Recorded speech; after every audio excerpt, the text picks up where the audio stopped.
Hey, what is up, guys? It's Guiltspire here, and welcome back to Champions of the Fog. And today I am joined by Fire Gems. How's it going today, Fire Gems? It's going pretty good. Going pretty good. Happy to hear. Very happy to have you here today. You were just telling me a little bit before that you did some competitive Dead by Daylight prior, so very excited to have someone who obviously has played Dead by Daylight comp to some degree to be joining me today. Also, we have Rugard as well as Psycho. So pretty much all of our commentators so far have had some Dead by Daylight comp experience, which is always a nice thing to see. Mhm. I was also a finalist. What tournament or comp out of curiosity? It was Anarchist Gauntlet. Okay. Probably before my time in joining DVD Comp. I literally, as mentioned yesterday, found out about DVD Comp through a Reddit post for Vigos. Like, I knew about, like, Dead by Esports and stuff like that, but never really had taken the plunge. I was like, I don't know how to exactly join. I don't have my own team. And then I was like, oh, okay, I'll just join off this Reddit thread. And ended up working out, and here we are all that time later, which has it been. Wow, it's been almost over a year probably since I've started playing Dead by Daylight comp, so that's an interesting thought right there for sure. That is. I've only played DBD for a little over a year. I joined in comp scene, got into finals like my ninth month in, 10th month That's pretty exciting. And in. Yeah. from the sound of things, you were saying that maybe in season one you might be bringing in maybe your old team into Champion of the Fog. I might bring in my old team. I don't know if I'll be part of the team, but I did know some of my teammates wanted to join like a less toxic tournament than the one we did. That's fair. I mean, so far everyone seems really chill. I know a lot of these people from Vigo's courts, and the biggest thing is that everyone here is for the same reason, which is a love of Dead by Daylight, and that's the whole reason that I created Champions of Fog. Is that I wanted a place where the focus was the community first. Obviously, we're going to be able to have the streams, we have the Discord server, and eventually a small prize pool, which when we do hit affiliate, we'll be using our ad rev as well as 40% of the subscriber revenue, which should be pretty cool. So a little way for the community to support itself and end up kind of giving back in some way, shape, or form. So I'm excited to get to that point, which should be soon enough. For sure. But with that being said, I do see all of the survivors here, as well as the killer, Shelby. Are the perks verified on both sides? They are. You are good to go on both sides. All right, well, I'll let them know that we are ready. So we'll just wait on them. They might be doing some last minute planning, as I do see Joker here with an empty hand. I imagine they'll probably be taking a firecracker. Though, I mean, we haven't seen a firecracker actually work just yet, so maybe it's better just being empty handed at that point. But as soon as I say that, Joker is back on that, so doesn't seem to be the case. I mean, personally, I can see some benefits to being empty-handed in this because you are able to fake out vaults and windows a little bit better, just because you're not, telegraphing that animation, which myself as a killer main really does pay attention a lot of the times when I know survivors are, going to try and play smart. But looks like we are getting everyone readied on up. So, Fire Gems, what are you looking forward to this match? DOSH being a brand new team to comp, 4 Whites 1 Locker having some pretty good experience, and we are, of course, on Temple of Purgation. Any killers that you're looking forward to or going to guess that you might see here? I've noticed Fang has a firecracker. I really want to see a firecracker save. That's what I'm looking forward to. That's fair. That's fair. It would definitely be surprising to see one, but you never know. I think honestly, maybe the better way to use it might be over pallets. As much as I don't like blinding over them, but it does Yeah, lock I the feel killer like into the blinding the animation. pallets is like a waste of time though, because you blind at the pallet, the killer still breaks the pallet, and if they have a good headset, they'll still follow you. Yep, that's true. Though I guess the nice thing about the firecracker is the fact that it does deafen them as well. So that is one additional benefit of that firecracker that flashlights don't get on the other Hmm. side. And I know Yeah. that all too well from the new Blast Mines that coming out with the new DLC, as I cannot hear a dang thing through and through whenever I hit one of those, and it can be quite nasty indeed. Yeah. But we are loading into the match. So let's switch over to our main screen. Of course, there we are. So first match is going to be 2 matches on Temple Purgation, followed by, is it Wrecker's Yard? Or is it, I think it's Wrecker's Yard. Correct me if I'm wrong. Shelby, do you know by chance? It's Temple and Wrecker's Yard. You had it Temple right. and Wreckers, perfect. I know that we did Wreckers yesterday as well, so I wasn't sure if we had that back-to-back. I even randomized all the maps, so that way you usually don't see them like that, but fate decided for us, I suppose. But very excited to see what happens on Temple. I'm very much expecting maybe a Huntress or a Deathslinger, as those really low tiles do make it very easy to shoot or throw hatchets over. So I wouldn't be surprised to see at least one of them in these 4 trials. I wouldn't be surprised for Freddy either. Fake Palette Freddy on that map. It's pretty good. True. I will say, you know, as I've discussed before, there are the top 8 killers that personally I see as the most comp viable. You know, you have your S tier and your A tier, and within those is that top 8. And Freddy definitely falls in there even after the nerf at an A tier. So I wonder if, you know, DOSH is going to come out swinging, as DOSH, like I said, is a brand new team. I believe they did lose their first round against, was it We Can't Loop or We Overslept? It's one of the 2 teams. So they might be coming out swinging here and trying to get a early lead, maybe with an S or A tier killer. So we'll have to wait and see. I think that'd be pretty cool to see, especially like if they lost the first one, maybe like seeing underdogs take over. Yeah, no, absolutely, absolutely. It would make a lot of sense, but let's jump right on in. We do see that the stars has gone by, and wow, there we are. Blight is coming on out. That is an S tier killer right there, and let's see if they show what they are able to do. Getting a very early hit here on Felix there, and let's see if they're able to follow it up. I am interested about these add-ons. I'm very surprised not to see Umbra Salts. Yeah. Especially with the most recent, you know, nerf to J-flicking. I know that's still very much possible, but it is still surprising nonetheless. We do see Blighted Crow as well as the Rat, which means that this is a very, very speedy Blight, and as we see there, making good time and effort. And going for the survivors off the gen rather than the pickup, that is an interesting choice. I feel like he needs to count his paces a bit more though, because Blight has 8 paces, then he runs out.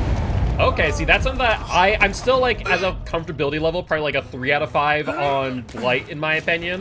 So I actually did not know that. I'll have to keep that in mind. He'll take 8 steps, and once 8 steps runs out, he will fatigue. Okay, I will have to keep that in mind for future. I just kind of naturally start timing it in my head, but those 8 steps is actually a really good thing to know. I got a depth Blight my first game playing him, just knowing that. Fair enough. I mean, that definitely will help. I need to eventually get through these adepts, but I will note that Ruin is still up. We did see him dying pop off, and personally, if I am these survivors, there are a few killers that I look at and check, do you have Ruin? Yes, I need to hunt this down no matter what. For sure. And Blight is one of those because he is very, very hyper-lethal and able to get from one side of the map to the other very quickly. So these survivors are going to get punished if they do not get that Ruin out early on into the match. And looks like they may have seen it. Nia knows where Ruin is. He needs to get rid of Nia. Yeah, they may have seen it, but unfortunately they are going to get hooked over by this totem. Now they could make a smart play. They could make a smart play here and not go for the unhook immediately. You know, use those first 60 seconds, do the totem, and then get the unhook. I think that might be the best play, and we'll see if Fourth White's does so accordingly.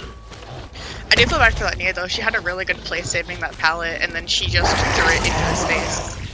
Yeah, no, absolutely. I mean, there were some pretty good plays there. I think that they probably could have tried to extend that chase a little bit further by using those corners a little bit more effectively. You could use those corners a little more effectively, and then instead of going to that pallet, go back around, take that back area, then go back into that alleyway, take that window. Yep, exactly. And that's the biggest thing about Blight is that you really need to work those corners and try and break line of sight and just make sure that when Blight tries to approach you, you're going the exact opposite way. Now, we did see Dark Wolf attempting just that around that really tight loop on that rock, but unfortunately doubling back instead of continuing the direction they had been heading, and Blight just faking them out a little bit. They did not go for the Ruin Totem. They went directly for the unhook. I don't think I've seen any dead hearts yet.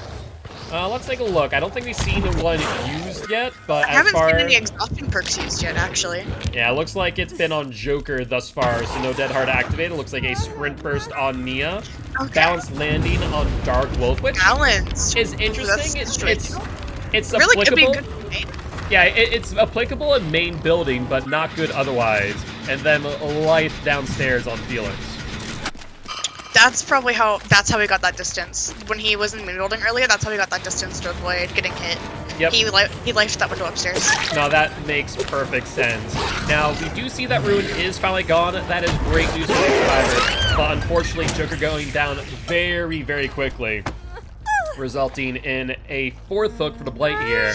I mean, realistically speaking, if I'm Blight, I'm feeling pretty comfortable right now. For those, as I've mentioned before, who might watch me, I talk about the 2-to-1 ratio on hooks to gens all the time as killer, and this Blight is making good ground and going back for this unhook as he did see. Very good Blight. Not to interrupt, but your stream is muted.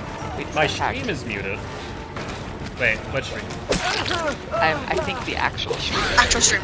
The actual stream. I'm seeing audio input output. Do you Actually, not have any audio? I'm getting audio. I'm getting audio. Getting audio? Cool. Thank you. I just checked. Thank you, thank you. Just want to make sure. I had a bit of a heart attack there. Yeah, I was like, I have it on my phone. Let me just turn it up real fast. Perfect. Thank you for checking real quick. But we do see Blake going back here.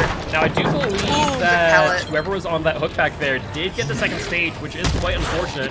Yeah, Is it Felix was here? Yui 2nd on 1st and probably dying on 1st. Gotcha. So Yui's still over there as we speak on that same Value. exact hook. Yeah, wow, Dark Wolf is still sitting there. I'm surprised that they're committing to these gens rather than going for Dark Wolf. Maybe they're cutting their losses and going, you know what, we aren't going to win against this Blight. Let's try and get as many gens as possible, which means that we need to just sit on gens and work They're them just out. going to rush the Blight because they know the skill level is different. It's possible. I mean, it's not a bad play if, in instance, that you recognize that skill gap. Yeah. and But at the same time, he's just getting more pressure. He has more slugs now when you have one person dead. yeah, it's true, and I see what Harley Quinn was trying to do there by giving that over to Felix, so that way he could heal himself while she goes for the unhook. Unfortunately, Felix maybe not paying attention there, and immediately it's now in chase. I don't know if this was just bad comms or just, you know, Felix going a little bit Was AWOL there even here. comms there? Yeah, I don't know, because I think that... I don't think there was, because he usually if you have comms, you would turn around and like go back for the med kit if you had comms at all. Well, yeah, exactly. You know, that there would be, in my opinion, would be, you know, go back to the med kit, get healed, let Mia get the unhook, but instead, Felix, while injured, did. Maybe Felix is hoping that, you know... I mean, wait, Unbreakable and Felix has Soul Guard with these slugs, but Ruin's gone now. Yeah, so it doesn't really matter So all Soul Guard's too much. useless, but Nia has Unbreakable and Fang has Decisive Strike. They could probably come back here, but they're not going to be able to come But back. that hook is right there, so I don't think they're going to have enough time to get that Unbreakable off. It's going to be close, but not close enough. Yeah. And, I mean, everything's turned up light here. There is Fang that... still has Decisive, though. Fang still has Correct. Decisive. I was about to say, there could still be a chance of Blight picking up Fang for Decisive, which could potentially get them back in, but I don't know if they even want to. Either way, it's a Blight. You get Decisive Strike, you just Blight Rush. Exactly. You know, it's much like against a Nurse or Spirit. Decisive Strike doesn't exactly get you that full 5 seconds that you want. He ate the DS. I would use my Firecracker here. If that's the play I would do. I'd Firecracker and Unhook. Yeah, it might not be a bad move, and we do see that Dead Hard doesn't exactly get much distance there. Honestly, I think that going for the unhook was probably the wrong move, all things considered. They probably just wanted to run at that point and see if maybe they might be able to get hatched while the last two suiciding, but... Honestly, they shouldn't have gone for the Felix. They should have gone for the farther hook. Yeah, I mean, either Because option... the farther hook had more foliage. You could have dodged, probably. Yeah, I mean, either option just really isn't great in the situation. As we mentioned, you know, trying to Decisive a Blight doesn't exactly get you all too much distance. Yeah. And at the end of the day, we do see a full 4K by this Blight. Survivors did get 3 gens, so the gap isn't as large as it could be. Yeah. But it still does not look good for these survivors. I am a little disappointed to see the lack of medkit use and the lack of that Firecracker, though. Yeah, the I also Firecracker didn't did see not any get much. flashlight use. I think there was one flashlight over a pallet, but I mean, Yeah, realistically but speaking- like no like real value out of it though. True, true. But that being said, you know, this looks like a very, you know, common Blight build. The Corrupt Intervention, Infectious Fright, Ruin, Undyne. I'm surprised that no Tinker was in play. Personally, I think that is the better Blight one there. But I can definitely see that they still got value where necessary and got that 4K. So it didn't really matter all too much, I suppose. For sure. Awesome. Well, with that being said, Shelly, what is the score at the end of trial number 1? Yeah, so Ford Wright's one locker ended up with 9 with 3 gens done, and then Dead on Second Hook ended with 53. They did have a lot of hooks, but they had 3 progressions, so they didn't get the full stack of it all. Fair enough. I mean, a really, really good showing by that Blight, to say the least. And so we're really... I am very impressed by that Blight. Absolutely. Pretty No, well that done. was a very, very good match. And so now Ford White's is going to have to respond in kind. And I do see a Gothergy in this lobby, so very excited to see what comes of that and what Gothergy will be bringing. Gothergy, for those who might remember, last time they played was the Clown, as well as, I forget their other killer that they brought the match after. But either ways, it was some pretty good showing, so I'm very excited to see if Gothergy is able to pull forward Dwight's one locker back in to this match. Yeah, for sure. Is there any killers that you would like to see here? Obviously, you know, there's the top 8, but would you like to see anyone outside of that, you know, S and A tier? Outside of the top 8, I think it'd be really interesting to see like a Michael, a Ghostface, or another Trickster. Michael would be interesting. You know, there's a lot of discussion with Michael Myers on whether or not he would be even comp viable, even if given things like Tombstone Piece, for example. For those that aren't aware, Tombstone Piece is banned. But with that being said, you know, Michael, I haven't really seen any comp Michael, Honestly, and there's good reason for that. If you wanted to comp Michael, you could, if green add-ons were available, you could do green Obsession, green Faster Stock, or Memorial Stock. Yeah, I mean, there's the Insta Tier 3 Mikey, which is that J. Myers Memorial plus the Memorial Flower. And so that could be a potential option. Another I'm thinking good one? maybe not in this season, but maybe Yeah. next one you might see Michael for one reason, and that is Lethal Pursuer, the brand new perk from the Nemesis. I mean, one thing that Michael really suffers from is that early game pressure. And so maybe if Lethal Pursuer, being able to know where the survivors are for the first 7 minutes, might make up that difference in that early game to where Michael Myers might be more effective and potentially more comp viable. Yeah, for sure. I do think another one that you could do if you're running Michael, you do J Memorial and Dead Rabbit, and then you do Monitor. You have no TR in tier 2. Yeah, I mean, that is a very good point. I mean, at the end of the day, that zero terrorist Michael Myers is a terrifying sight indeed. Especially no spine chill, a lot of screaming. Yeah, that's fair. I mean, I remember recently I had a Scratch Mirror Myers on Midwich, and that was a time and a half. I kept on warning my solo queue survivors that the Michael's near. Of course, they can't exactly hear me, and so they would get grabbed quite often. Yeah. I had a Michael recently. I was in comms with some friends, but all they heard of me scream. I have a good headset. I heard Michael breathing behind me, and it was a match where I took off Spine Chill and put on BT, and regret. Fair. And just want to check real quick, Shelby, are we good for perks and loadouts for both DOSH and Ford Whites? I was just confirming that we are good on both sides. Perfect. In that case, I'll let them know that we are ready. Well, it should definitely be interesting. I mean, will Ford Dwight's respond in kind? As we saw Blight coming out early, that is the last time that DOSH will be able to use Blight. Will Gothergy come out as well with an S-tier killer to try and bridge that gap and really shut down, you know, DOSH here in their tracks? Or will he, you know, be a little bit more reserved and hold off until later against, like, We Can't Loop or We Overslept, for example? Yeah. That is the question of the day. But looks like we are about to jump into this match. So, Fire Gems, tell me real quick, are you more of a Survivor main, Killer main, a little bit of both? I am a rank 1 Survivor main. Very nice. So, when you play comp, and if you were to play comp now, you know, I'm not sure how many DLCs back that was, what would be, you know, your preferred comp build at this point? My comp build preferred is the same build that I always run. It works best for me. Might not work best for someone else. It is Dead Heart, Spine Chill, Resilience, Self-Care. You're on Self-Care 99 yourself, you get Resilience on gens, and you have Spine Chill Resilience whenever you get hit, you have Vault Speed. Yeah, I mean, it makes perfect sense. And then Dead Heart to fix any mistakes that you make or to bait out a hit. No, I mean, it makes perfect sense. You know, you're able to get that volt speed build, you get that extra pressure on the gens for that 7%, and always the dead hard to try and get you to the next vault and or pallet to extend that chase just a wee bit more, so you might be able to pop off that self-care 99 mid-chase and really throw that killer for a loop. Granted, I was the runner when I was doing tourneys, so that was the build I ran. Now, that makes perfect sense in my opinion. Yeah, the rules of runners have changed a lot. You know, a lot of leagues and tournaments have banned things of like object obsession. Obviously, with it being changed, some cases might have given it back.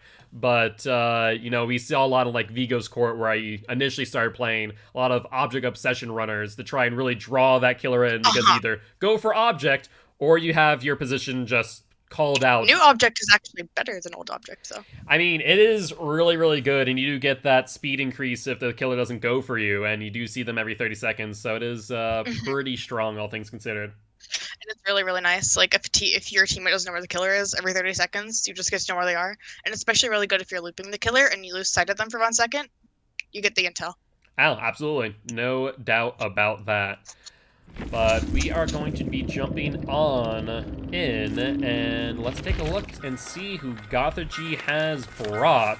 And the verdict is a Wraith. A Wraith? Okay, Gothergy feeling pretty confident here that he can bring Wraith. And now, to be fair... Interesting build. It's an interesting build, but to be fair to Gothergy, you know, I would value Wraith now at like a B to C, you know, C plus to B tier killer, and so not a top 8 pick, but still a very strong one. Questioning why he left his arena there, I'll be honest. Sure. Maybe he's... What's that second add-on he's running, the brown one? I don't play Wraith, so I'm still getting used to his add-ons. Honestly, those are 2 add-ons I don't really see quite often. Is this possibly the Pallet Breaker build? I don't know. Because I feel like if you're doing this, I would do Ghost. Yeah, like normally I personally would recommend for Wraith, especially with this new buff, I'd recommend like double Swift Hunt, as that is just very, very strong. You have a 150 speed with purple double Windstorm, Swift, basically. Or 1 Swift with Ghost, no TR. Yeah, I mean, it's a really good option, so I'm very intrigued to see what these add-ons do, because I don't know what they do off the top of my head. Maybe, Shelby, you could give us a quick shout if you are aware. But we do see that Undying is gone now. Unfortunately, it looks like they popped Undying first, or Ruin, and did not hit that haunted ground, so maybe really trying to work out these totems. If I recall, it's always going to get Undying first. Yep, so Undying always goes first, but basically how it can work is that if they have Haunted Ground, Ruin, Undying, what will happen is if they hit Ruin or Undying, Undying will obviously go. Then, obviously, Haunted Ground is left. So that's how you know which one they hit, basically. So they hit... Oh, there's 2 Haunted. Yep, one of those, and now they have I feel like Haunted if you're Ground running Haunted, you would run Infectious.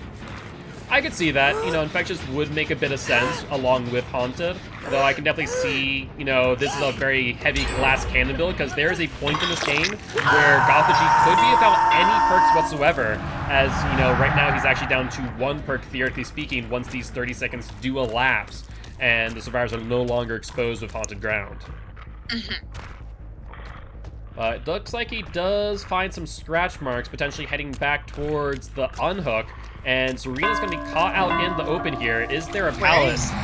There is not. So he has 15 seconds to get this Serena down, and I think they're going to get it no problem. Very easily, very easily. I would honestly leave her slugged and check on your hook while you have Haunted last second. That is exactly what they're doing, as I think he actually did see another survivor coming towards here. And as I did mention, there is that potential that Gothergy would be playing a no-perk Wraith. And sure enough, that's where we're at right now. So I feel like he needs to go back and get that Zarina before he loses. He needs to ignore that survivor, go back and at least get that hook pressure. Well, I think what he might be doing is he might be trying to box out anyone going for the unhook in trying basement. To force them to second. Yep. But he's also probably going to lose a slug. Not necessarily, because I think he's realized that none of the survivors were in this corner, and so he boxed out both Zarina and the hook simultaneously, getting one person onto second phase, gaining some pressure back, and then getting his hook. If he can do it fast enough, he might be able to get back to that unhook to read down who. I'm honestly surprised he didn't take that Zarina to basement. Yeah, that was kind of an interesting choice, wasn't it? It definitely would have made sense. So his add-ons, by the way, are Shadow Dance and the Serpent. Shadow Okay. Dance is the one that considerably increases breaking, damaging, vaulting action speeds while cloaked. And then the Serpent is the one that makes you uncloak completely after breaking. I was pallet. right. So it is the Yes. vault breaking Yeah, or the it's pallet the breaking break- build. Yes. I feel like if you're running that build though, a really good build that would complement that is Brutal Strength Spirit Fury. Like Enduring, Yeah, no, absolutely. maybe Bamboozle. I mean, at the end of the day, there are definitely different builds that would complement it better. It definitely is not something that I would normally see in comp, and especially on this map where I feel like pallets are somewhat lacking at times. It is an interesting choice to say the least. But I mean, who is now out of the game, so that is a very early kill, and honestly a really great spot for this race to be in with only 3 gens left. So I think everything's turned up Wraith apparently. Yeah. So he's back on the prowl trying to find another survivor. I mean, this was a bit of a surprise between This the is already build- going different than I thought it was gonna go. Yeah, with no, what he's absolutely. running. I mean, after seeing all of the totems pop being a 0 perk Wraith, I wasn't expecting for any additional pressure to really be given, but he's really capitalized on the situation and is finding survivors that he's already put on hook. You know, he's seeing Nia back on hook, he's seen Zarina, honestly, who is out of the game. So, you know, a really early out like this makes a ton of sense in my opinion, but Must a have it. little bit aggressive there on that pallet. Yeah. Now, if the survivors don't know what's going on, they might not be aware about the pallet break just yet, but looks like Nia faked out the Wraith. Yeah. I'm gonna be honest, based on his build, just based on his build, I'm surprised he got a kill at 3 gens. Yeah, I mean, at the end of the day, they did a good That was a job good in that dead regard. That was a really solid dead hard. Oh, absolutely. It extended chase a lot further, and the Wraith's kind of getting a little bit spun around here. He needs to stop doing the building. It's not working. Yeah, I'm not sure. I mean, after, you know, after the initial dead hard, and once you made it out, it doesn't really need to, you know, kind of fake out the cloak and uncloak. It's kind of interesting that they keep on doing that. It's pretty music. You know, maybe just singing the song of their people, but unfortunately this chase has gone on way too long. Nia? No, Nia did the smart move there. Nia's going to a corner as far away from a hook as possible, trying to just gain some distance, because she realized she was out in no But there's a man's hook right there. There's a hook right in front of her, though. That's why I was confused. I would have at least tried to stall a bit longer for my team. Yeah, I don't Maybe think try they're... 360 for a bait. True. I mean, the biggest thing is I'll always say, you know, 360 is very flashy, but it really doesn't do you all too much in the long run. It really doesn't. It just counts. It saves you a couple more seconds. Like, Yeah, if she was able to get 360, that gen probably could have had more pressure. Yeah, just a little bit. Now, Wraith here trying to fake out this gen, as he does realize that Meg is down here, but has lost some track, so... But honestly, any second counts, especially like in the tourney. Oh, absolutely. Any second. I mean, that's Dead by Daylight in a nutshell. Every second counts, and Wraith swinging a little bit too early there, as... That was actually really good. Yeah, no, that was a really good plan. Heal on that corner there, that way they can drop down, gain distance, and then finish healing on a safe pallet, so that was a really smart move on Sarina's part. Yeah, for sure. Interesting medkit. Let's see, what was that medkit they had in hand? Gel pack plus the faster heal, but shorter amount of time left on it. That is kind of a strange one. You're not wrong. Wraith does get another down, and I don't know. I don't think that Wraith can really recover from this unless the survivors make a huge mistake. I mean, all they need to do is split up on gens at this point, and they should be able to at least get 2 people out, at least from what I'm seeing right now. Yeah. Wait, was that the deliverance from the Nia? No, it wasn't. Was it for people? Was that? No, it was deliverance. Yeah, Nia had been broken for a little bit now with that deliverance. Looks like they're just about to be unbroken. They do have that dead hard, but... I'm interesting. So usually with deliverance, you would run decisive. So I think, as I mentioned before, I think that's a bit of a mind game, realistically speaking, as if you are broken, most killers are going to think, okay, you could have DS, and so I'm not going to pick you up if I slug you out. Now, with that, you can then throw an Unbreakable, and by the time they might come back, once the broken status effect is gone, you're already going to be up and out of there, or ready to be picked up by one of your teammates. Yeah. You know, I'm surprised. I haven't seen it for the people yet. I mean, for the people, though good in theory and execution can sometimes do more harm than good. So I guess it depends on the situation. I will say, when I was an attorney, we actually got a 4-minute for some people. Fair enough. Yeah, I can't remember when the last time I've really seen For the People used in comp. I think it's been a few times, but so far in this league, I don't think it's been used once this far. But hey, maybe they'll be surprising us at some point. So Wraith is starting to apply a little bit more pressure here, you know, making sure everyone's injured, so that way they can't really go for these gens safely. But is trying to get, you know, kind of getting a bit turned around here, but does get that Serena. Realizing that another survivor's on this gen here, but... And actually, yeah, we'll be able to get that hit on Nia. I believe Nia is on Death Hook too, so this might be a really good chase for them. But they now recognize that another survivor is back up and could potentially try and double up on this gen downstairs, which is exactly what we see, at least Meg on it. Maybe using that toolbox to their advantage. I don't think Meg had a way to get out of there, though. Yeah, no, even if Meg had finished that gen, she would not have been able to get out of there. But right now, it's kind of a survivor relay race here. As we see one survivor down, they pick up another survivor, Wraith downs another one. But I don't know if that's going to work out. I think that's game. That's game. Maybe, if they're able to get this heal fast enough. There it is, and now the survivors are once again back in it. Can you look at Serena? I think that was the rest of her medkit to get that to finish up that heal. That would make sense. I mean, she had that little bit left. Yeah, and it was increased speed. And it looks like Nia's back up. That may have been an Unbreakable. I don't think we saw Nia touch her. But unfortunately, Serena will go down here. I think this Wraith needs to take the time and hook the Serena, because if they don't, it's just going to be this... slugging, he's getting, like, the survivors are getting time to crawl farther away, and, like, you might lose your slugs. Correct. And we hear them on this gen. To hook everyone. Well, it worked out. Interesting play. It worked out for them in the end. I mean, I see what they're doing. I bet you, and I could be wrong, but I bet you that one of the survivors on the ground here has adrenaline. Let's see. No one has adrenaline. Okay, then yeah, that was an interesting play there. Yeah, no, she didn't use the rest of her medkit. Okay, so it must have just been a quick heal. Maybe had We'll Make It left over from the... Maybe. No, there was no one hooked up, so I don't know. There was one. How was the great skill checks? Either great skill checks, though I think there was one person on the ground who had Unbreakable, so maybe they had Unbreakable 99. Honestly, I'm surprised that she didn't use that medkit then, because if she used that medkit, it probably would have gave them more time than getting slugged again. True. I mean, it definitely would have helped out a little bit. I don't think it really would have mattered too much in the end. Wraith did a really good job of recuperating from the situation that they're in, and we're just able to keep on applying a little bit more pressure to each survivor to the point where they were kind of pressured out of the match. And now we see Meg here trying to get far into a corner and hopefully bleed out. Rob this Wraith of a few points here and there. Let's see if Wraith is on their way. Looking downstairs makes a lot of sense, you know, checking out in basement. I don't know, based on this map, the Wraith might not find the Meg, but I know Wraith will probably check Shack as well, and Meg is a little bit too close for comfort in my opinion. So this could be tricky here.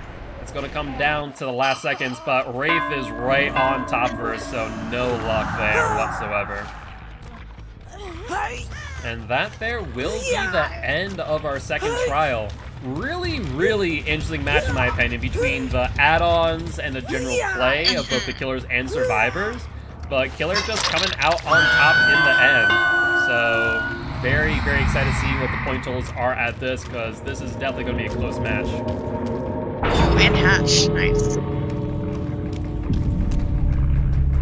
But with that being said, what are the points at the end of this match, Shelby? So DOSH had 14 points. They had 4 gens done with no escapes. And then 4 Dwights, 1 Locker had a total of 49 with quite a few hooks and also quite a few progressions, which puts us at a total of 4 Dwights, 1 Locker with 58, and dead on second hook with 67. So they're pretty even right now. So pretty close. I mean, it's what, a 9-point difference. So that could be made up very quickly by some Survivor escapes. I mean, so far the killers have been just absolutely demolishing each other's Survivor teams. So this might just come down to who can kill better and more efficiently. But we'll be moving on to our next map, which is Wrecker's Yard. With I don't know if Gothagy is going to be playing killer again, but if so, Gothagy will be able to choose whether or not they're going to go all out here with the top 8 killer, or will stick to, you know, someone like Wraith, Deathslinger, Huntress, and so on. I really want to see a Huntress. Yeah, no, I think a Huntress would definitely be nice. Wrecker's Yard, it's a bit of a flatter map for sure. So it very well could be. Obviously, there are some weird hitboxes in some of these Autohaven maps with, like, those small... Autohaven's also really good for Ghostface. It's probably not gonna happen, but Ghostface can be pretty good. True. I mean, I personally really do like Ghostface. You know, he is a 115 killer. Not sure why survivors are leaving, unless maybe they're, you know, subbing everyone out. Let's re-invite them. I don't know if they know that they're surviving again, or if maybe there is a different killer this time. So Shelby, if you could just confirm that for me, it'd be much appreciated. We have a different killer this time. So Okay. we have Alex, the Plugged, playing Perfect. killer this time. Well, in that case, I think I'm going to need a invite, as I do not see Alex on my friends list. Could have sworn I had Alex on here, but apparently not. So I'll just get that, and trying to think here what the best way to get that would be. You know what? Let's roll the dice and see if I can find him. Alex the Plug _TTV. I think that is him. So Nice. Let's invite, and just need Alex to accept that real quick. Hopefully they do not start the match without us. Fingers crossed. Yeah, so Wrecker's Yard, you know, there's a lot of good options for killers on that map. It's very wide open. You're able to get a lot of lines of sight. Some of the projectile It's also a killers. good Legion map. A good what map? Legion. Legion map? Yeah, I mean, it's pretty uniform in its shape, so that would make a lot of sense. You're not wrong on that. Yeah. Nice thing about some of those maps is that, you know, where you have those middle buildings and, you know, you have to kind of go around them, like Temple of Purgation, for example, though you can go through, a lot of times you have to make extra distance in order to do so, and that's where you kind of lose value of Fatal Frenzy, where if, like, Wrecker's Yard, it's a little bit more open, a little bit more uniform, so it's a bit easier for Legion to navigate that appropriately. Also, just run an anti-heal build, like run Colorophobia, Thanatophobia, stuff like that. Yep. I mean, personally, I am all for Thanatophobia on Legion. It just makes way too much sense, to say the least. Legion with Cholera, Thanat, like Legion Pin, stuff like that. Really good. 100%.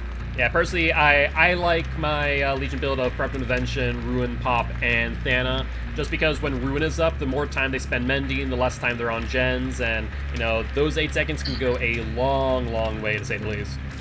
Especially if you add, like, mend time. Yep, absolutely. Either that, or of course there's, you know, the good old fatigue reduction or charge extension on Legion, which, I mean, you can never go wrong with extending your Fatal Frenzy time by 50%. It just helps you out way too much in some tight situations. Indeed, indeed. But now we're just waiting on the survivors to get on in here.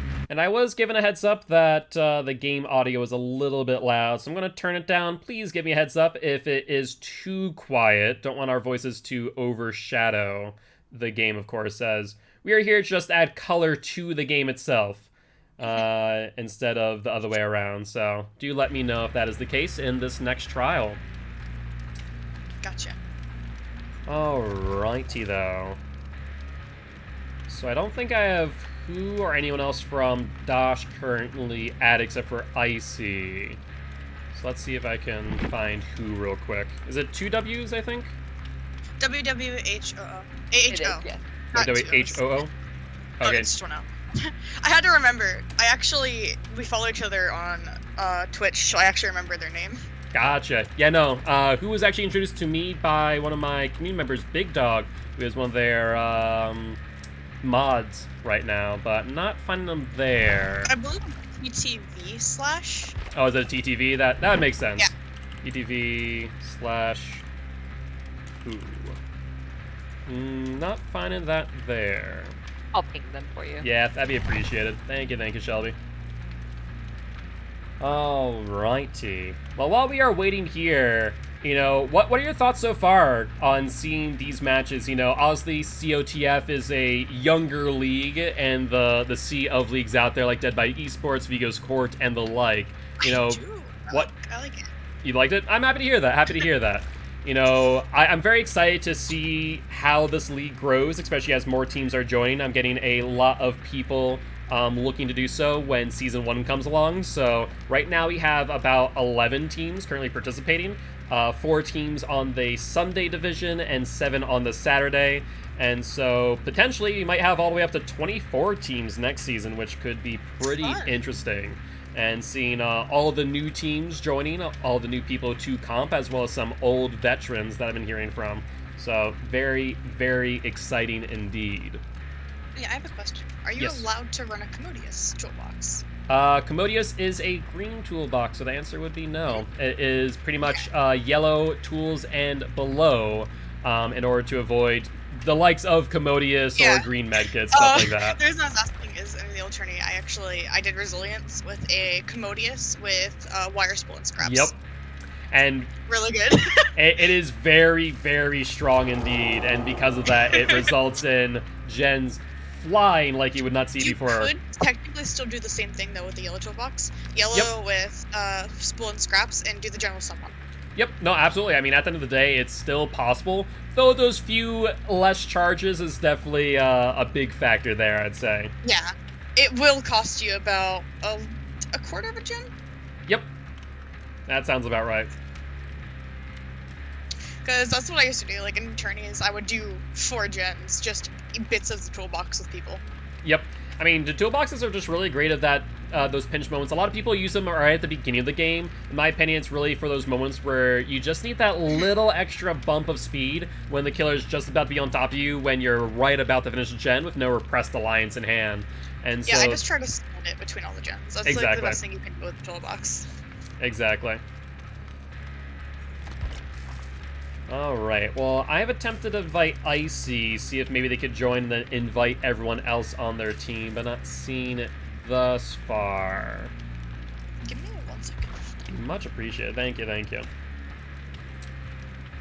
He cannot add you. Who cannot add you for some reason? Cannot add me. Do I have... Am I capped out, potentially, on my DVD's friends list? It says I have 45. I know there is a cap of some sort. So that is a possibility, I'm not gonna lie. Are they on Steam, or... That'd be, I guess, another question to ask. Well, what we can do is we could just message Icy, and Icy could invite their team, or of course Alex the Plug could also add them and invite if worse comes to worse. I'm confirming with them. We'll get to the bottom of it. Thank you, thank you. Well, in the meanwhile, guys, you know, though I can't interact with chat too much, I do see you guys talking about that last match. Looks like Icy has joined. Awesome timing. They'll hopefully be able to invite the rest of their team. But, you know, as we've been kind of talking a little bit earlier in the stream, that we are currently on our way to... Oh, I see the issue now. I was putting a O instead of a 0 for who. That would make a lot of sense. Yeah. Let me just add who real quick, while I have that on my mind. But with that being said, you know, one thing that I mentioned earlier is that we are actually getting pretty close to hitting affiliate, and one of the exciting things is that if we do hit affiliate, the idea would be to then use our ad revenue and 40% of the sub revenue to then create a prize pool for those competing. Now, that will only be for the winners of the league thus far, just because it's going to be a pretty small one to start off with. But if you guys are interested in stuff like that, please make sure to continue supporting the stream. Tell your friends, tell your family, share it out on your social media if you're big into Dead by Daylight or another content creator. And if any of you out there also want to be a commentator like Fire Gems, Psycho Mantis, Little Rugard, then please feel free to join the Discord as well and submit an application. Always looking to add more people to Producers of the Fog and introduce more people into Champions of the Fog co-hosts. So, something else to keep in mind. I like how Hoot looks right now. Yeah, it is. I got distracted. It is an interesting clawed cosmetic there, that's for sure. That. Maybe some psychological mind games for the killer, you know, trying to throw them off. I want their fashion sense. You know, you gotta mix your Christmas skirt with your summer tank top and sweater, that's all. We got the normal, like, cold Kate.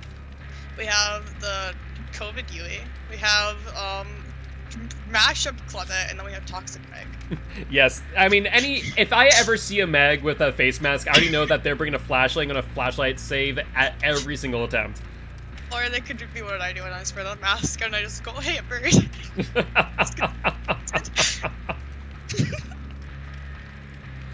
All right, though, and just want to confirm real quick, I know it took a little bit of time, so hopefully they had enough time to message their builds. Is everything good, Shelby? Everything is good on both sides, yes. Perfect. I'll let them know that we are ready, and we'll be joining into this match momentarily. I am very, very excited. You know, I think I kind of want to see a trapper. So we did. I'm not sure if you saw yesterday. We did see a Starstruck Trapper from How Did We Get Here, which was very interesting. I'm still curious about the decision making there, but it could be interesting to see another Trapper. I feel like we'll probably see one in the instance that a team is really leading, of course, as I personally will always put Trapper into E tier for obvious reasons. Has there been a Billy or a Bubba yet?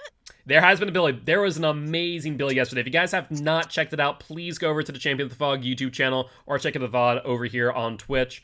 There was a Billy who really knew what they were doing and did some amazing, amazing plays. So I'd highly recommend checking out that VOD if you haven't already. I kind of want to, I want to see a Bubba match, and I want to see a Survivor try to 360 a Bubba chainsaw. I mean, I would not be surprised to see that very soon. Yeah, I actually, in my stream 2 days ago, I 360'd a Bubba's chainsaw twice. Very fun. I'm sure that Bubba was not all too thrilled. He was actually really sweet. That's he had good a to Twitch too, and we talked afterwards. He was really, really sweet. That's awesome. I always love hearing that because unfortunately Dead by Daylight community always gets that treatment of everyone thinks that. I think mostly the Dead by Daylight community thinks that the Dead by Daylight community is toxic, but I feel like every community looks at their own community and goes, we're toxic. I mean, you look at that in League of Legends, but to be fair, they are kind of toxic. CSGO and so on and so forth. But there are some really, really great people in the community. I know I myself, as a content creator, has met a ton of really awesome people. So, you know, as much as... What a potato like me. Yeah, exactly. I mean, I met you from Killing at one point, and we do see a Huntress from Alex the Plug. Funny enough, a little bit of a cool note here. Alex actually is one of the, I think, the top 10 fastest Huntress matches in the world right now on speedrun.com, so kind of a cool thing. You know, doesn't really speak much to skill necessarily, but just a little cool little tidbit from Alex here. You know, going on top of this hill and trying to search around for a quick cross-map hatchet. Interesting build. Yeah, I'm curious about the Haunted ground. Honestly, Haunted doesn't really do much in the way of gaining pressure with your hatchets. Yeah. Missing that hit there is really, really rough. He had the line of sight. He had the lineup too for the hatchet throw, but unfortunately, I think just left it a little bit too long and thought they could just get that throw over the window. But because of its angle, it didn't exactly work out as well as he had hoped. But we do see him on the prowl here, trying to line up a shot on this Yui, just trying to keep her underneath that car so she can't really move very far. It makes a lot of sense. It's a really good play. Yui trying to use her environment very effectively to avoid, but Alex just lining up the shot and being as patient can be. Ooh. That was pretty much a hook, line, singer shot there by Alex, but unfortunately missing that. Finally getting her down, though, so it worked out in the long run. Now, I am interested about the add-ons as well, as we do see... I think that's a new add-on, if correct me if I'm wrong. Is that the one that's the faster flight speed, or...? I believe that one is faster hatchet speed. Faster hatchet speed. Gotcha. That would make a lot of sense. I know it's not Babushka, so we'll have to keep that in mind and kind of take a look at that. Shelly, maybe if you can do some quick research when you have a chance. Yeah, they're Oak Haft and Rose Roots. Oak Haft is, or I'm sorry, Rose Root is the flight speed by 20%. I was right. And then the Oak is the cooldown time in between hatchet throws. Gotcha. That makes a lot of sense. Hatchets is very hard. Like I've dodged them before. It's very difficult, especially like if you get the semi-truck huntress. Nah, makes perfect sense. Alright, looks like they are going for that basement play here. This will be a trade, and if BT is not here, we will see Yui going down quite quickly. I think Alex is trying to body block it out and save as much time as possible before throwing this hatchet, and... Ooh, that timer had to be real short, but able to follow up with a second one, and does get the down. I'm surprised that hatchet hit. I mean, that was a really good hatchet throw indeed.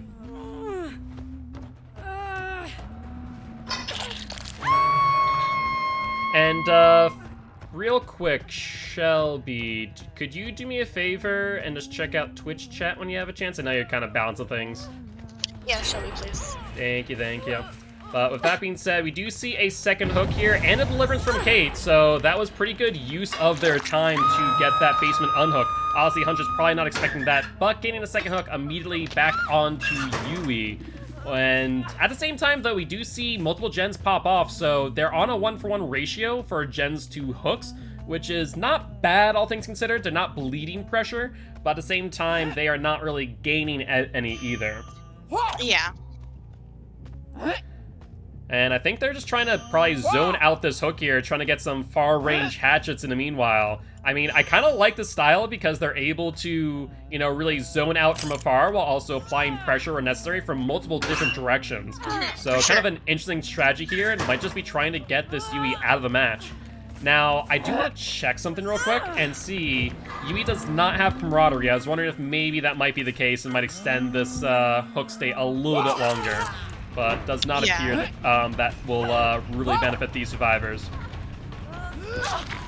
Honestly, I don't feel like Legacy Meg is a good idea in a tourney, because you're just a giant target. You're a glowing target. I mean, that's true. I mean, to be fair, most survivors here are going to be trying to hide out in corners. Yeah. But that will be a progression for Yui and a death hook at the end of the day. So Huntress kind of regaining a bit of gen pressure here and able to, you know, maybe make a comeback. It's going to be difficult, but I do note that Ruin is still up as well.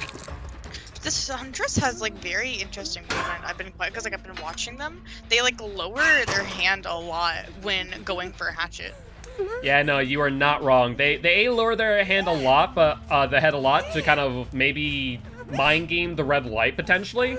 That way they don't exactly know what direction that they're coming from or which direction they're going to flick potentially as well. It also leads to some really interesting things. Yeah, no, 100%. Say no to medkit, you know, not getting use out of that one. Man, if I was the person, I would have watched that, just grabbed that medkit out of spite later, just to use it.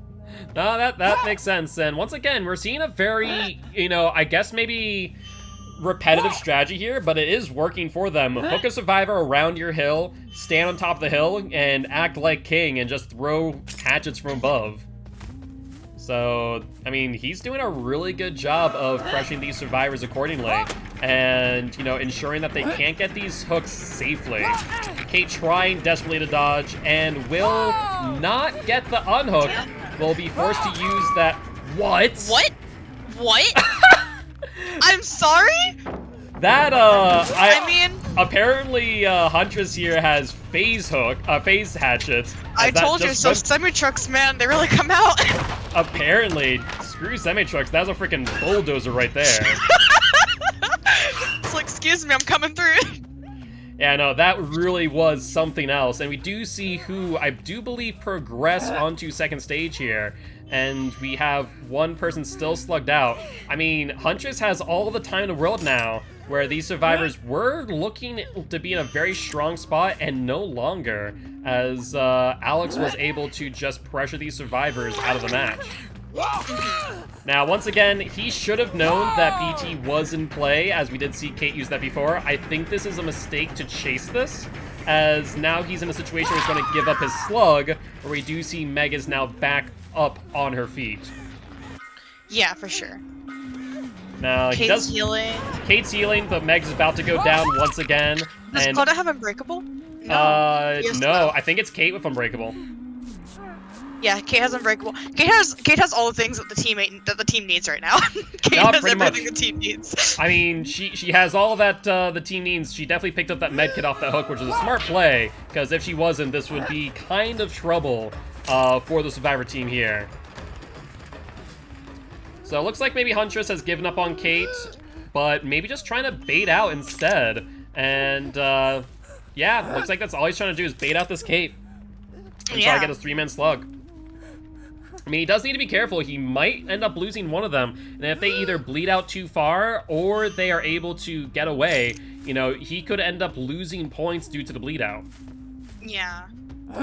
So he needs to, you know, definitely realize that and not take too long. But, jeez, once again, Spicy. those hatchets are nice. And he, you know, he has a skill that I don't have, which is those long-range hatchets. So, very impressive stuff. And he does get that Kate up first, which means that she is not able to use Unbreakable. And that there will be the match. I think she's given up.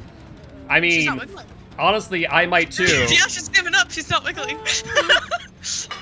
Yeah, I mean, at that point, was it the Kate who also got hit over the rock? I think Kate got hit by the bulldozer. Yeah, I think Kate got hit by the bulldozer as well, so, you know, after that Kate got and the hit hit by over a car. bulldozer and then hit over a truck. Kate's like, okay, I'm done. Yep, nope, that would make perfect sense to me, honestly. But with that being said, Alex maybe looking around real quick for that last slug. And he doesn't have too much time to dilly-dally and find them. Let's take a look and see where they might be. They're actually not too far away from that hook on Who, but looks like Huntress is off elsewhere. Ooh, nope, catching back up, but turn around. I think they're gonna lose points for that death. Like, I don't know if they're gonna be able to find that TTV. It's very possible. No, the TTV's already on hook. It's Isokaz, who is currently slugged out, and unfortunately, Yeah, they Huntress found him. does find him indeed, and so that will be a 4K. I didn't think they were gonna be able to find him before the TTV died. Yeah, no, honestly, I was hoping that they wouldn't, so that way, like, they just gonna like find Hatch. Yeah, I mean, it was going to be a close one indeed. It's either going to be Hatch or a bleed out. And Huntress just BMing a little bit here at the end, but I mean, to be fair, they played a very impressive match, so I can see showing off just a little bit. A lot of progressions, though, I will say that, so they definitely have lost out some points. No doubt about that. But that quite a few progressions. Oh, go ahead, Simon. I was gonna say, with that being said, what's the points looking like? So Dead on Second Hook came out with 9. They had 3 generators done, left with 2, no escapes. And then 4 droids, 1 locker ended up with 47 points because they did have quite a few progressions across the board. They had quite a few hooks as well, but they were about halfsies on progression steps. All right, and what is our final score going into our last match of the day? Currently, it is Dead on Second Hook with 76, and 4 droids, 1 locker in the lead with 105. Okay, so it's going to come down to this last match here. I mean, this is for all of the marbles, to say the least. And with that being said, do we know who the killer is going to be on Dead on Second Hook's team? I actually was just about to ask them. I'm pretty sure it's still Icy, though. All right, perfect. Well, in that case, I will attempt to join Icy and try and get things a-going. I do see them online in lobby, so I'll join them. And then start inviting the 4 Dwight's team in. Oh, looks like they're in a lobby. So maybe it's not Icy after all.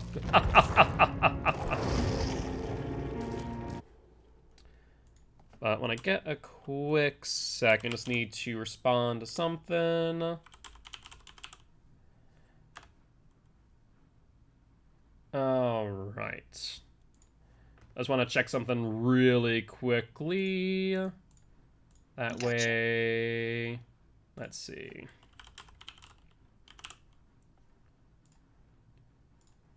By the way, Shelby, as I realized, you are now a moderator. Apparently, it says that you're not able to be a moderator. Why? I don't know.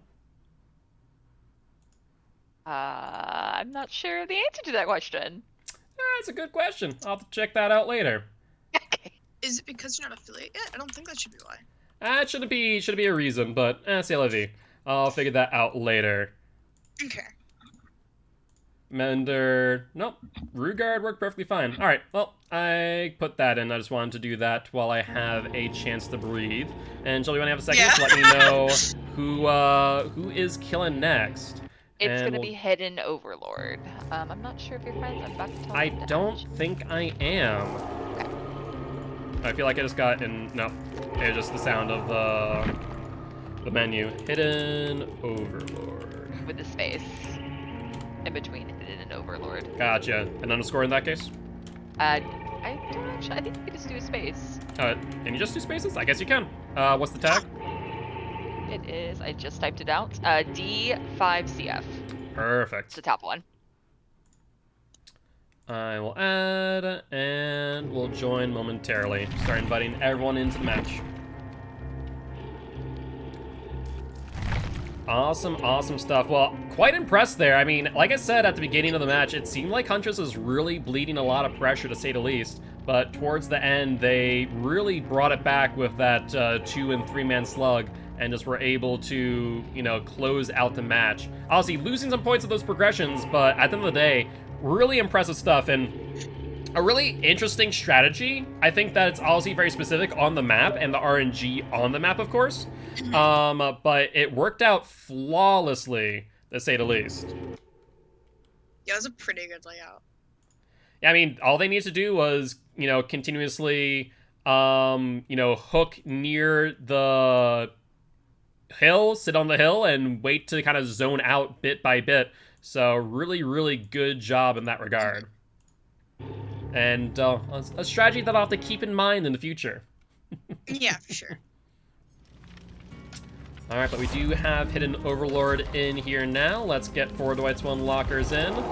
And, oh, I actually invited Gothology. Meant to invite Darkwolf. There we go. Should be good. Alright, alright.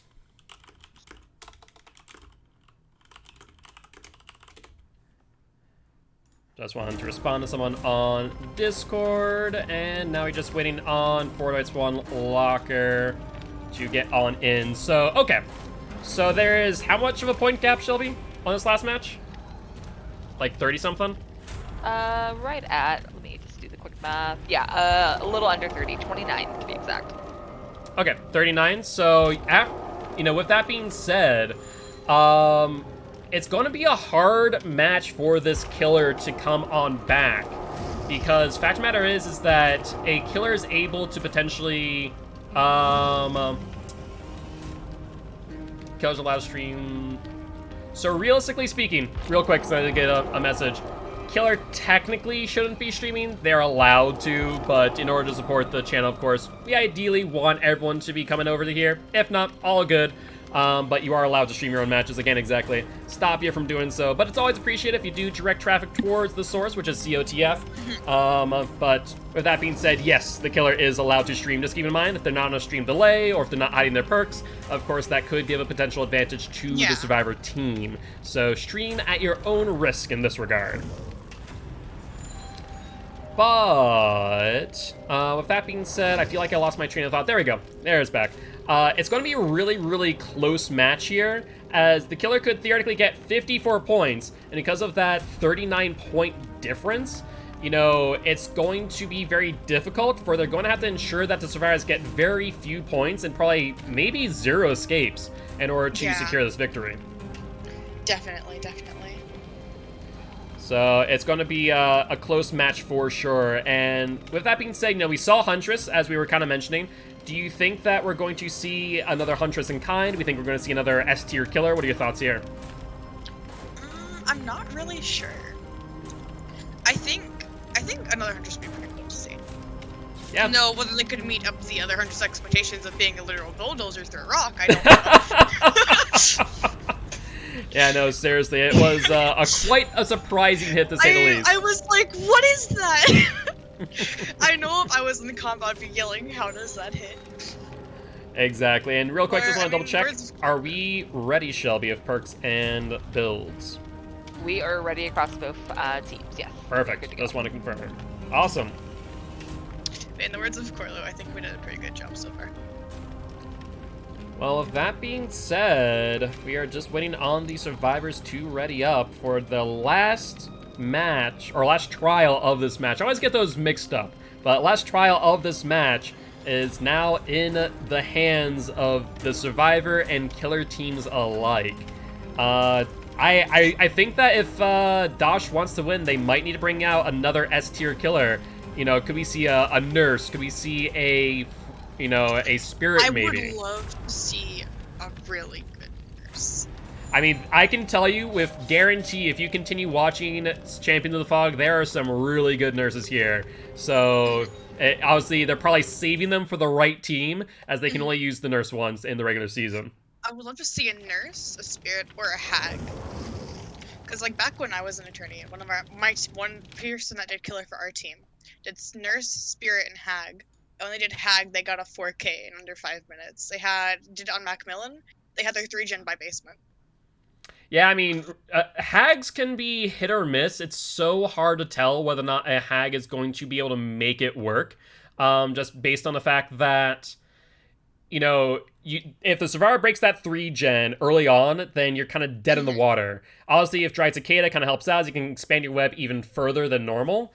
But the biggest thing is whether or not the survivors know how to trigger traps without falling into the trap. And if they can accomplish that, then Hag is going to be harassed throughout the entire match and get 0 value on their ITHs. That's like one of the hardest things about Hag, is whether or not the opposing team knows what they're doing. What I've always been told is for Hag, scroll wheel to win. Yeah, I mean, that is true. If you're using scroll wheel down Hag, you just kind of continue to do so non-stop.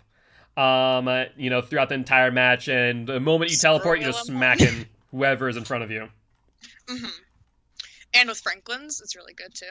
Oh, absolutely. I mean, personally, as strange as it sounds, especially because of playing comp, if I'm playing Hag, I'm bringing Unrelenting, because I am fearful of survivors who will dodge my ITHs, and instead of losing all pressure off the teleport, at least then I can make up some distance and maybe smack them before they're able to get to a pallet or a vault. Unrelenting. 30% reduction on a missed hit. Mm-hmm. So that'd be good. I mean, it definitely helps out. I use it on my pubs build. Obviously, it could be swapped out for many different things like Franklin, Sloppy Butcher, Save the Best for Last, Dark Devotion, you name it. But, I mean, it helps out in a pinch when survivors are just harassing your traps and they think, oh, I'm going to trigger in this double back real quick. They might not realize that you'll be right on top of them, and they won't exactly get much time. Interesting hag. I had a hag with Spirit Fury Enduring. Spirit Fury Hag, now that is an interesting one. It was terrifying. Oh, looks like we did get a DC. I'm not sure if maybe wrong map by chance or wrong build. With that being said, that will count against DOSH's DC numbers, and this does give an opportunity to both Survivor and Killer teams to swap out builds as necessary if Shelby could communicate that so they are aware. But on it. That will count towards DOSH's they DC. Just didn't load in. I'm not sure if maybe it was not a load in, or if maybe there was a wrong map potentially as well.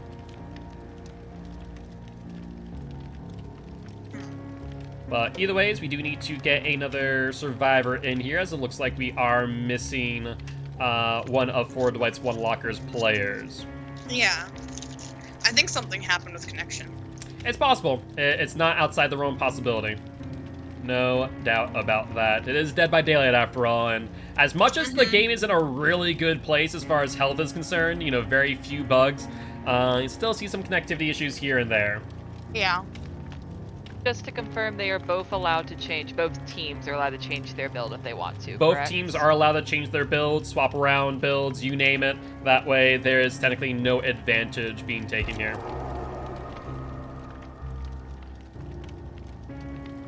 Alright, looks like we're getting Harley Quinn back on in. And like I said, that will count against DOSH's DC penalty, so they only have technically 3 more DCs due to, you know, general disconnect, not loading in, stuff like that, unless it's DVD being DVD, in which case error codes Yeah.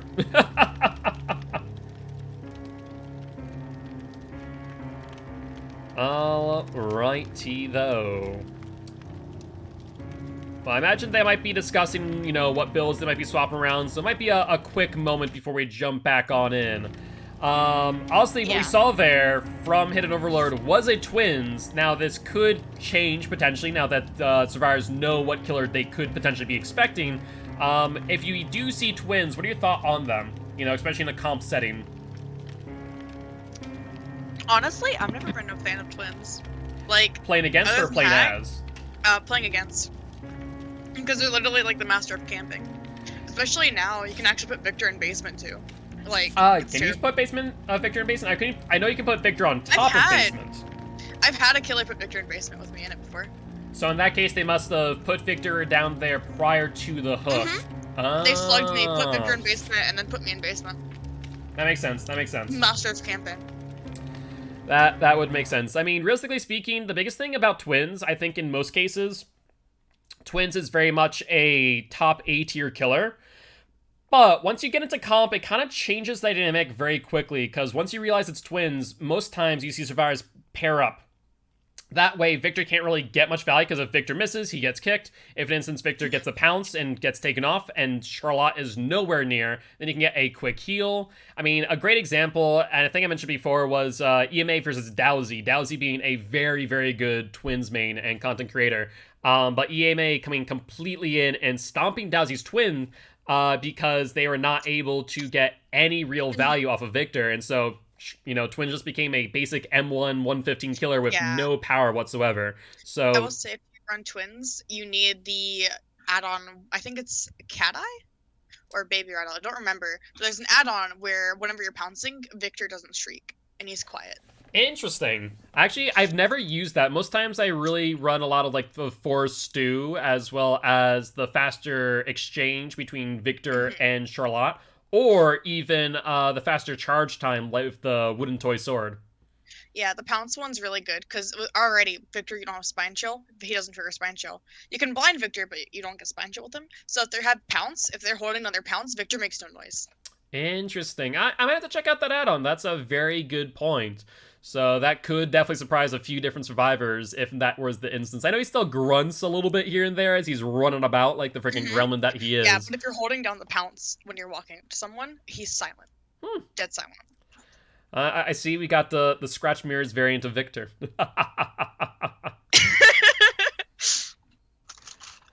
All right, though. Well, we are loaded into the match. Let's see if it is still twins. And the verdict is... It is. So they kept with twins, and we do see... They're not running silent pounce. They are not. I don't know what they're running. That is Force Stew, which increases Victor's speed by, I think, another, like, 15%, so it's pretty insane from that 150. And then in addition to, I forget what the Scarf does, though. I think it might be faster transition between Charlotte and Victor, but I'd have to double check to be certain. It's Metal and Scarf, and it slightly increases its movement speed. Okay, So also move speed? Oh, so he's Speed Victor, gotcha. He's so fast. Yep, so that's double movement speed Vic, and so I think that increases Victor's speed like all the way up to like 170 potentially, which is kind of insane. It's insane. I've played against it before. Yeah, I remember using that is good. I remember seeing a speed Cat Eye is good. Yes. Yeah, I remember using the speed build very early on in the PTB, and it was interesting to say the least. Now, I do see the fact that they're also running Ruin, Pops, and Undyne. I think this does make a lot of sense. Personally, I would have expected maybe a Sloppy Butcher as well. I know that's what I run in pubs, but comp is a completely different beast, especially if they are pairing up. But that doesn't seem to be the case. We are seeing a lot of survivors kind of branched out and all over the place. So that does become an interesting situation for them to where they're not able to get as much value on these injuries if they just continuously choose to heal and then try and hunt down totems as well so they can get rid of Ruin. I am very intrigued though. They have Ruin and Pop. Yeah, I mean, Ruin Pop is actually guarding very... their Ruin. I mean, it's very common, I would say, in current comp. I think it's very much the meta of running Ruin and Pop together. That way you have that secondary gen regression for the late game. In case they do get your, Ruin right off the bat, for example. Then dying on top of which is real commitment, though. She's been, like, really hardcore bodying, like, body camping for Ruin, though. Or at least I'm dying. Yeah, I mean, it was Ruin and Dying. They initially kind of camped that out so they wouldn't get that too quickly. Now, we do see that didn't exactly work out all too well for them, and I think that slugging here might not be the right move, because Ruin's no longer passively, regressing the gens. So they really need to get some pressure going here before going for these slugs. They might get more pressure here, because they see someone with the pickup. Yeah, so it looks like they are going for the pickup. They're going to get the injury, but Felix should be able to still get that pickup, but he doesn't. He doesn't commit to it, and I think that's a huge mistake. I love just seeing Victor's outline just floating off. Yeah, it is always very funny to see that. I mean, it's even better in the days where, like, Victor's animation was all sorts of wonky and would be, like, out in space. It still is. Really? Last week, I played against the twins, and Victor was just flying away. I see Victor still has not exited the astronaut program, then. Now, we do see that Fingman is up. Once again, I mean... Any hooks. No, he's not. He might be going for the 4-man slug here, which might be a play. I mean, it does rob these survivors of all of their pressure, and not able to, get any gens or escapes.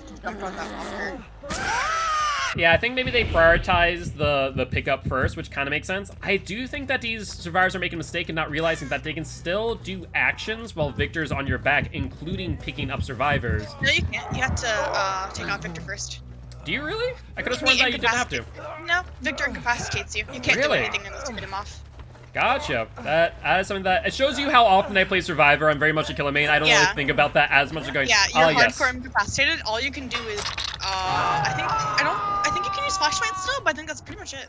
Okay. I know you can obviously vault, you can drop pallets. You can vault, but you can't do anything else. Yes. Pretty much. Okay, that makes sense. I mean, they have done a good job here and there, trying to steal Victor away from the twins and, not giving him up right away instead of crushing him. Because the more times that they are able to put Victor out, the more pressure that they're able to apply, more often than not. So it looks like they are going to prioritize the pop before the down on Cheryl. Behind her, I heard the twin. Not the twin, I heard Victor. Yep. I mean, fact of the matter is that the twins actually saw Cheryl back there, but opted to prioritize the pop, which does make a lot of sense in my opinion, and is now maybe trying to get Victor to come out by body blocking that door. That's a really, really interesting and smart play. I mean, at the end of the day, the nice thing that twins can do is body block those choke points. And certain maps like Midwich especially, twins becomes really, really tough to play against because you can block off an entire area. And it looks like Hidden Overlord is going to force a second stage hook here and might wait out to death. I don't know if that's the right move, as that gives the survivors a full 60 seconds to work on gens. I did call this out, though. I did say that they were going to camp. I mean, it makes sense at the end of the day to try and get one person out, but if, let's say, 2 other survivors right now are on gens, by the time that this person dies on hook, they're going to end up losing almost 2 gens of pressure, and that might still give the survivors a win. I think, honestly, if I was Ford Whites here, I would let the person die on hook and just focus on gens right now. Yeah, do gens. This is a waste of your time. Why are you should be camping. You know that there's a gen over there getting progress. Yeah, I mean, if we take a look real quick, we see obviously the one person in the basement. We see this already 25%. Because the killer's just kind of standing there. Yep, and we also see Cheryl here just finishing this out. And I mean, I think this is a smart move. Unfortunately, Victor is here, so kind of slowing down that gen once again. See on the right-hand side, you can see incapacitated status effect. Yep, you're right. That is a fair point. And won't be able to really regress this gen all too well, but he does see those scratch marks and realize that Cheryl is still nearby. Might pressure that survivor, but opts not to. That is an interesting choice. We do see multiple survivors on gens once again. Unfortunately, though, Nia is not healed, and so that could be quite troublesome here if Nia doesn't play this right. No sprint burst. Yep, no sprint burst in hand. It was just about to come up. Twins losing Nia? How? She's so bright. I'm not sure. Maybe just prioritizing use of Victor for some reason. And now the Nia has sprint burst though. Yeah, I don't know if that was the right move. I mean, you could have very easily M1 them down. Maybe they're trying to prioritize Victor's down. That way they can immediately, you know, camp to slug and then go for it. Again, and the Nia has Unbreakable, and I don't think I've seen Nia use Unbreakable yet. So I think they saw that in hand. No, I don't think they know that that is a thing, so if Victor takes too much time, they could be in trouble. But looks like Twins might make the decision to pick up after all. That Luma's on a gen now. Yeah, we see one person on a gen here, medkit fully expended on the Cheryl, and we do see the pop on this gen. I mean, Fangman trying desperately to try and get this last gen going, because I think that if not Luma, but Ford White's here is able to get just 2 survivors out, or even maybe just 1 survivor, that might be the end of the match right there alone. So that's all they really need to do. Yeah, for sure, for sure. And now we do hear Victor on Cheryl, unfortunately. She does have Dead Hard, but there is a interesting thing about Dead Hard. Oh, that was a nice flip. You can't Dead Hard a Victor. The pounce is just undead hardable. I've Dead Harded once. It's really hard. I mean, as long as Victor's like right behind you, Dead Hard in front of him, it's impossible. The hitbox just won't allow it. Now, this is interesting. Fangman is over here on a gen, but we do see Nia about to get slugged out. So I'm not sure if that was the right move there. But then again, I guess Victor's sitting on the slug. Nia does have Unbreakable still, I believe. Nia does, yeah. You are correct. So we do see that slug from the Twins as they are trying to close out this match, but... So even if they try to pressure, they can go after Luma. Nia will Unbreakable, pick up Joker, because Joker's falling away from Victor to not notify. That could be the play. That could be. They do need to make sure that is done quickly, though, because if they do not... They got picked up. Yep, I called it. That's the play you need to do. And they see Hatch as well. So this could be a potential Hatch game here, because I honestly think if one person gets out via Hatch, that might be enough points to secure the match for these survivors. Indeed. And they're still on Luma. No, they broke off Luma. They're going back to the Nia. Yep, they're going back to Nia now, slug them out. Also, the Unbreakable's no longer in play. They can't pick themselves up, but they can still recover faster for someone else to come in last moment and pick them up. Victor finding them in the locker and shutting them on in. That Nia had camaraderie. The Nia should have gone over while they were camping basement and stalled out that hook more. You can't. So camaraderie actually doesn't work that way, if I'm not mistaken. Camaraderie, you have to be the one hooked with camaraderie, not the other way around. I thought camaraderie slowed down the hook state of people that are with you, because I remember I've actually lived long because I had a teammate with camaraderie get close to my hook and it pauses the hook timer. I want to say it's the other way around, but I could be mistaken. Maybe Shelby will be able to give us a quick shout out on that one for confirmation. I'm actually not sure. I'm gonna go double check. Yeah, camaraderie is one of those things that when used, it can be really influential, but sometimes it's just a dead in the water perk as well. So you have to be on the hook in the struggle phase. It activates, yes. So you have to be on the hook with camaraderie. And that's one of the parts where, like, if it was the other way around, be a much, much better perk, to say the least. I really thought it was the other way around, because that's how it sounds useful. Yeah, I mean, it sounds useful that way. Otherwise, it's kind of those situations where you have to be on the hook, and then it's not as useful, all things considered. It's useless, honestly. It can be used in some unique situations, but you don't normally see too much value, honestly. Alright, we do see Sheila here going for the unhook. Honestly, I might take the hit here, Victor, momentum over, and get the unhook at that moment in time. I think that might be the smart play, though Charlotte is very, very close, and they didn't get the unhook. That was a strange one. Even while incapacitated, you should still be able to get that unhook in a very similar way. Huh. Maybe not, though. Once again, I don't play enough Survivor against Twins. But we do see everyone off hook now. Fangman is on a gen, or was on a gen, and is now being chased off by Victor. I mean, these survivors are so close to escaping, but they just cannot get this last gen finished. Luma's being chased again, and I believe Luma has balanced. No balanced. They do have balance, but it didn't proc. I know why it didn't proc. There's a hill part. That hill has a lip part where when you jump off that lip, it has no stagger for you. So in the turnout, if you have balance, it won't activate. That would make a lot of sense, and that is really unfortunate because if they were to extend that chase just a little bit more, one of these gens may have been able to pop off. And we do That's see why you always Twins jump right off the next to this Always jump generator. off That is such a painful, painful thing to see for these survivors. And I do think Cheryl here will be going down pretty quickly Yeah. with Victor on her tail. Do they have any pressure on another gen? Yes, they are 50% Yeah, of the they do. way to this gen, but I don't know if it's going to be enough because I bet you right now that Victor's going to be on the prowl, looking around for this last survivor. And that's game.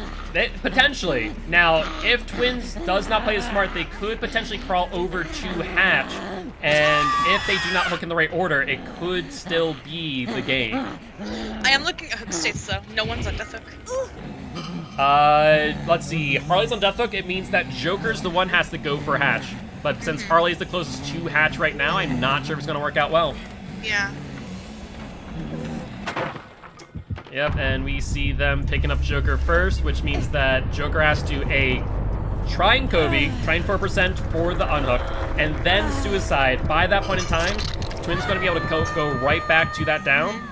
Because you can't instant die anymore. You have to You have to wait out 2 entire skill checks. Yep, exactly. So it's making it really, really difficult for these And they're survivors. arranged for Victor's intel, so the oh, she's just sliding. I'm sorry. Gotta love Dead by Daylight sometimes. Gotta love Dead by Daylight. Oh, that was beautiful. Yeah, you know, slide into a little bit of a nap there. Not sure if maybe Victor's going back to the unhook. She's taking a power Wait, nap real fast. wait! Oh, Deliverance! Now that was a smart play by the Twins, realizing maybe Deliverance will be That in was play. a smart play by the teammates too. The goal was Harley was gonna die, and then when they die, you Deliverance go Yep. to Hat. Yep, no, that was a really, really smart play, so congratulations to them for figuring that one She's gonna out. try to first up decisive strike, but either way, the Victor's too fast. You're gonna die. It is true. Now, the biggest thing is, obviously, they're in locker right now, so Victor cannot down them.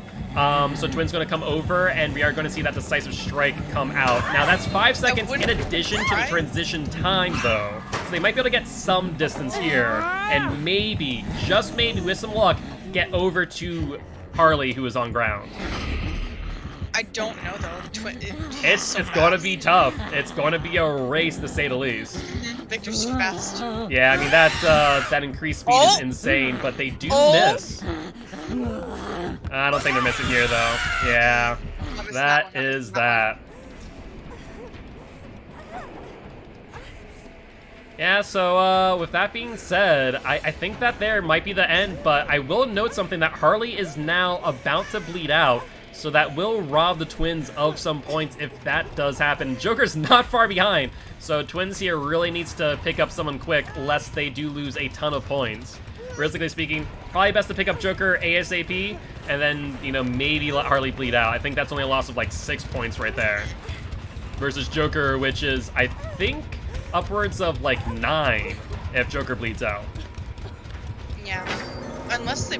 Oh! Wow! Talk about a close one. Oh, snap!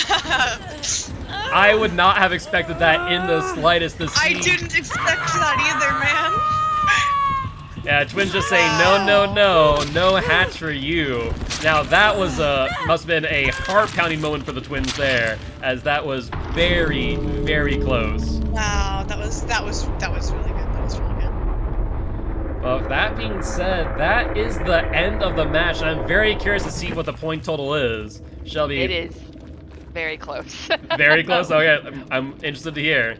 So we did not have, because the one bled out, Dead on Second Hook came in with 121. A great game for them. Before Dwight's One Locker has 122.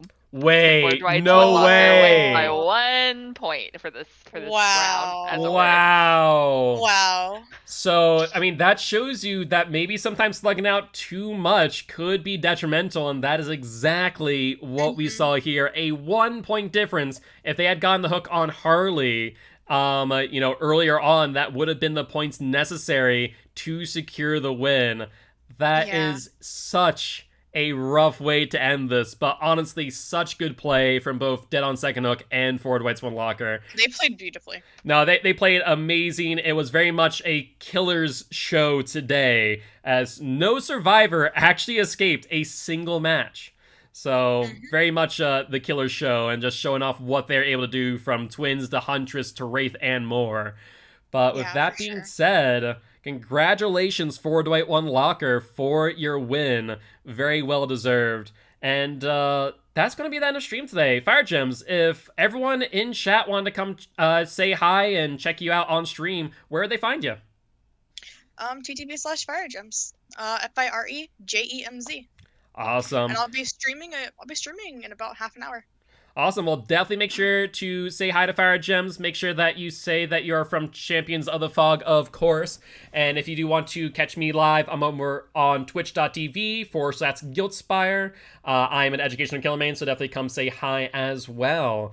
But on that note, guys, we are going to be ending the stream there. As always, if you did enjoy the show, make sure to hit that follow button, and we will see you later, actually, not here on Champions of the Fog, but actually on All for Domo. Make sure to be on the Discord channel to get that notification, where he'll be hosting the match between We Overslept and We Can't Loop later at 10 p.m. CST, so get excited for that as well. But on that note, guys, we'll see you next week. Bye-bye!